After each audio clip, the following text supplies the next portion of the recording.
Why does the black man serve the white man? Why does everything the black man do benefit the white man? Why does the black man say freedom is doing what I want to do? And why is it that everything he wants to do enriches the European? Welcome to the desert of the real.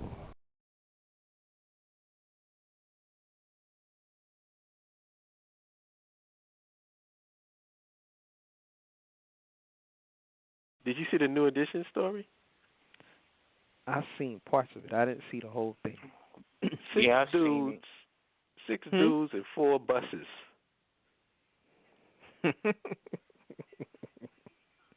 Yeah. Well, you know what, Holip? I know a lot of the background stories.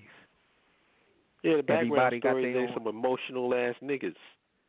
That and they all got entourages. Yeah, emotional ass. And Listen, if we got a cash cow, like let's say we New Edition, we got a cash cow. You got 6 members, and we don't really like each other.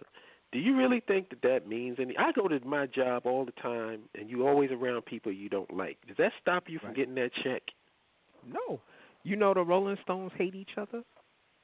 Mick Jagger and Walking Deaf have pulled guns on each other. Them motherfuckers have fought. They do But you never know it on that stage. Yeah, they don't give a fuck why? about each other. You know why? Because it's money. Yep. We are known as the Rolling Stones. Mm-hmm. Now, we can go and do our own little separate solo things, but you're going to always be known as the Rolling Stones. Right. You don't shoot the cash cow. Right. Yeah, that's you're going to quit in the middle of a world tour and mess all your money up. Everybody money messed up. Yeah. Because you don't like some nigga? Come on, man. Well, Mark, you know what? That's happened in every group, from the Temptations to Wu-Tang to EPMD. It happens in every group, except for some of the groups that stay together and, they work through whatever issues or problems they have. If you got a large a contingent of people, and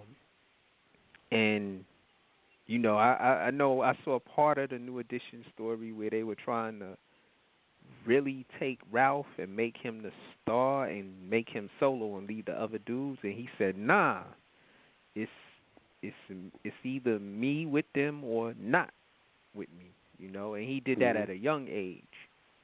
But then you see Bobby is like David Ruffin from the Temptations. He got to be the star. He wild as hell. Rebellious. And then, other, 6 guys. Everybody competing and shit. No, that's why. And the thing that really makes it so bad about that story in particular is you would think that mutual benefits would work. Like if something is mutually beneficial, that it would work out. But it just goes to show you how emotional we are as a people, man. Right. We're just too goddamn emotional. It's like that's the reason why, like, that we always think that everybody got to be our goddamn friend in order for us to work with them. Right. No, all they have to do is be able to do the goddamn job. Right. Perfect example is Magic Johnson and Kareem. Magic was 19. Kareem was 30 something. Mm-hmm. They didn't hang out. They weren't cool like that. I think they didn't become really friends until they both retired. It wasn't necessary. Right. Shaq Not and Kobe. necessary. I don't have to. I can go when I go to a job. I have to do the job that I'm paid to do. It is not. I'm not paid to be your buddy or your pal. Right.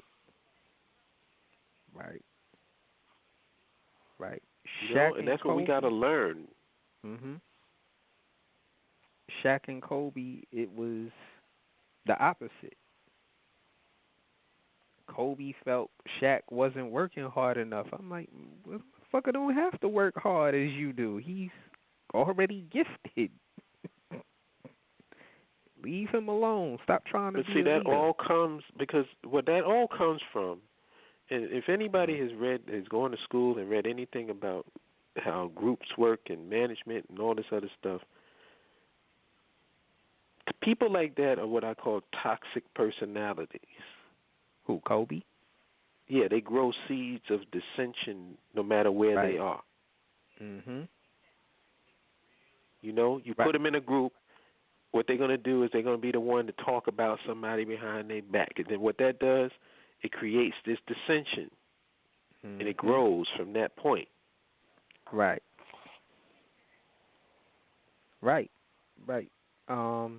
Kobe forced his way.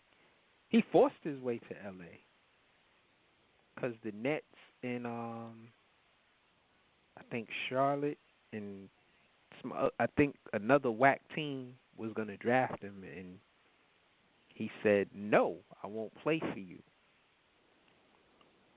And he forced his way to L.A. as an 18-year-old.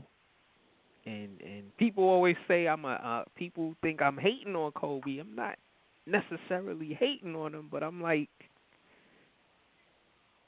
you did that, and then you and Shaq should at least have as many rings as Michael and Scottie Pippen.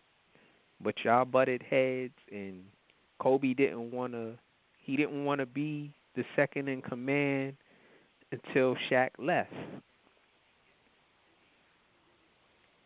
You know, he didn't want to share the spotlight with Shaq, and Shaq was on some, yo, fuck you, little dude. And see, that's the thing that I don't. It's like a lot of things that I just don't get, because like take for instance in the New Edition story, when Bobby Brown was on the stage and he was performing for a long time, like they was concerned that they wasn't going to have enough time to do their set. Now, if me being who I am, my question would have been, do I still get paid? Yes, you do. Oh, peace. That nigga can be up there all night long. Because if the audience paid to see New Edition and Bobby Brown going to hog the stage, at some point the audience is going to turn on him. Like, I didn't pay to see just you, nigga. We want to see BVD and rest of New Edition. So as long as I'm getting paid, what the fuck do I care? Right. See, but that's me. They don't know, I want to get my chance to shine. You know, who gives a shit? Do you get paid? Right. You still going to get a check? Right. And you shined on your album. Exactly. If anything, that's like giving me a break. I ain't got to go and perform because Bobby Brown want to hog the stage. Hog it, Bobby. You do all the work and I get all the money. But see, that they had nobody around them that was, speaking to them like that. Right. They had a bunch of sycophants around them, people that's kissing their ass. And amping each other up. Yo, you gonna let that nigga do that, son? You trying to disrespect you? Dumbass niggas. I mean, it's good to see these stories because then you see how the shit works. Yeah. What not to do. Yep. Yeah. I don't think people really got it. Because, see, you the first person to speak on it, Hollow. Everybody was so into what Bobby Brown was doing, but look at how everybody else was acting. Right. Everybody was doing some bitch-ass shit. Like you said, you quit in the middle of the tour. Yep. I'm out. And then get sued by the record company, and now you can't even go and make nothing because you under legal restraints. Right. So basically, you can't get paid. None of y'all can get paid. Right. Do you know how quick that argument would have been settled that same night? Right. Oh, wait a minute. You mean we can't get no money? Yo, nigga, love you, bro.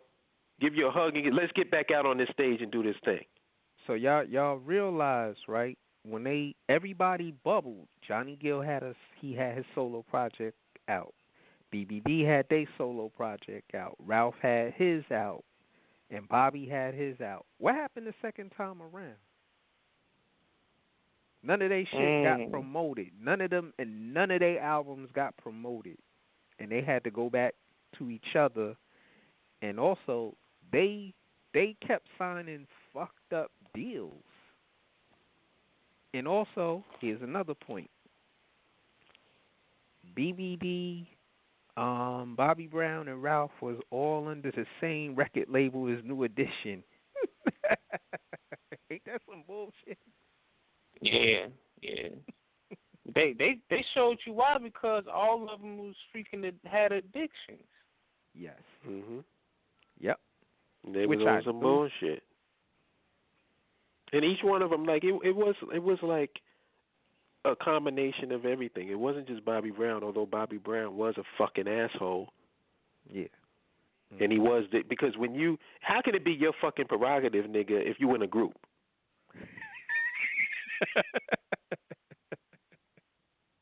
You gonna go out and try to like stand up because those are your boys.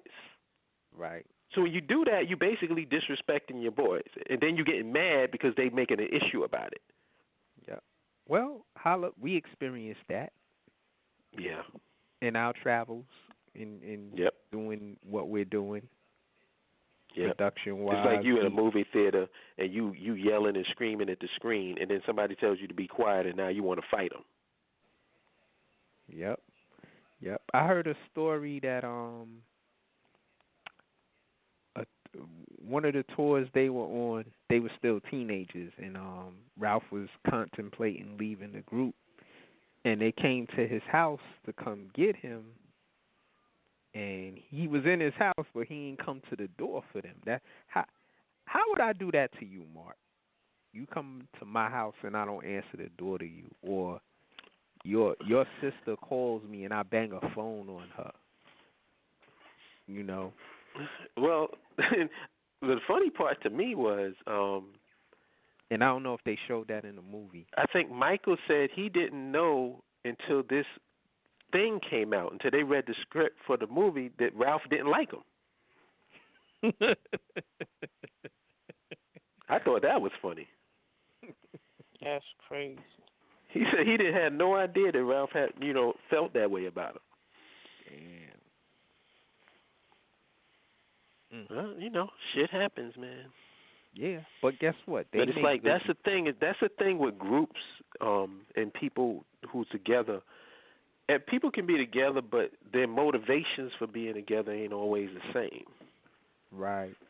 Because I remember when DMC, they asked DMC about what was his best time or what his best memory was of his time with Run DMC.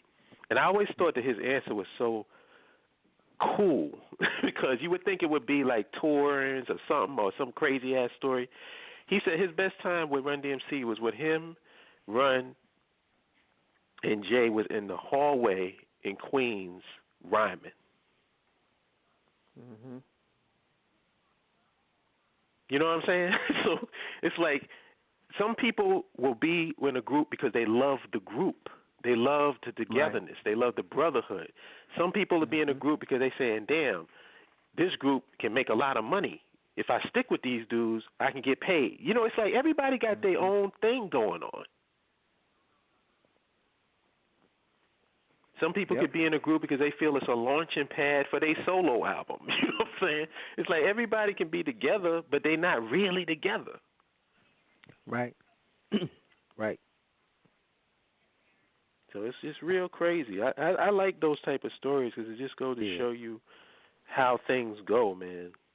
Mm-hmm. And some things is just meant to be. Like I think Bobby Brown was meant to be solo. Like he just wasn't a group. He didn't have a group mentality. So it worked out the way it was going to work out. He went solo and he was successful, actually. He was the most successful out of them. Yeah. Because he had the most successful career as a solo artist. If you look at the sales from all his solo ventures. Mm-hmm. And Johnny's the most talented dude out of all of them. Yep.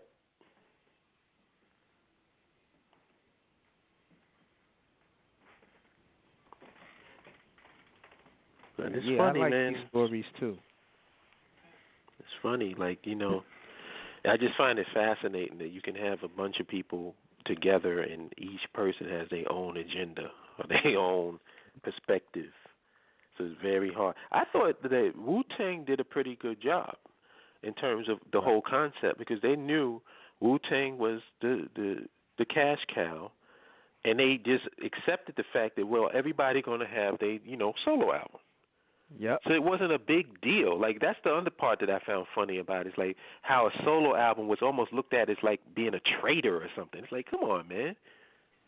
If anything, that makes the group even bigger when they come together.